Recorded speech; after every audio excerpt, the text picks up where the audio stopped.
Hello friends, आज हम जानेंगे तुम या आप या तुम्हें इसको इंग्लिश में क्या बोला जाता है।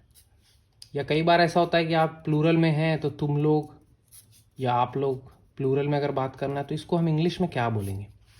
तो बहुत सिंपल है, इसमें कोई कन्फ्यूजन नहीं है। सिंपल, इन तीनों के लिए एक ही शब्द का इस्तेमाल होता है इंग्लिश में, जिसको हम बोलते हैं यू। और अगर प्लूरल भी है तो भी उसको यू ही हम बोलेंगे।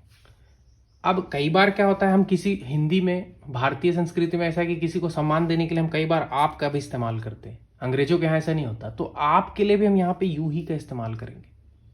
और अगर आप लोग हों तो भी हम यू ही का इस्तेमाल करेंगे।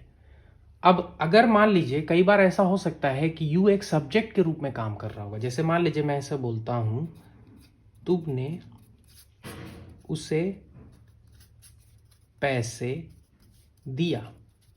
अब यहाँ पे तुम जो है वो सब्जेक्ट है और जिसको पैसे दिया जा रहा है वो ऑब्जेक्ट है, उसे।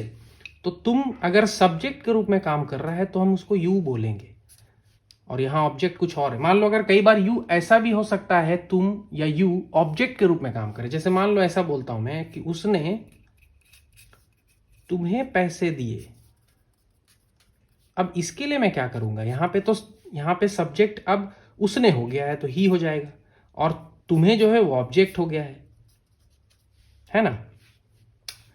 तो जब यू एक ऑब्जेक्ट के रूप में काम करेगा तो भी यू को यू ही बोला जाता है।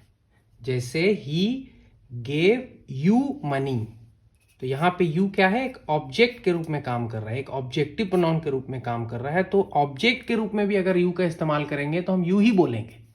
मतलब कंफ्यूजन नहीं, केवल एक जगह पे यू का टर्म बदलता है और वो है केवल और केवल तुम्हारा के लिए। तुम्हारा अगर आप इस्तेमाल कर रहे हो तो वहां पे आपको योर बोलना है।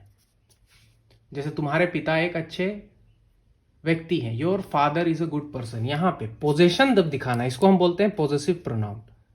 तो जब आप पोजेशन दिखाने का प्रयास कर रहे हैं यू को लेके, तब आपको योर का इस्तेमाल कर रहे हैं। अन्यथा हर जगह पे आपको यू का ही इस्तेमाल करना होगा, चाहे वो सब्जेक्ट हो, चाहे वो ऑब्जेक्ट के रूप में काम करे, या चाहे वो सिंगुलर हो, चाहे वो प्लूरल हो। सब जगह यू का इस्तेमाल होगा, चाहे वो सब्जेक्ट हो चाहे वो ऑब्जेक्ट हो। अगर सब्जेक्ट है तो भी यू आप बोलेंगे, अगर ऑब्जेक्ट है तो भी आप यू को यू ही बोलेंगे। मुझे उम्मीद है कि ये वीडियो आपको हेल्प करेगी यू के बारे में जानने को। If you have any doubt और anything as such, you can write a comment and ask us. Thanks very much for watching this video. Thank you.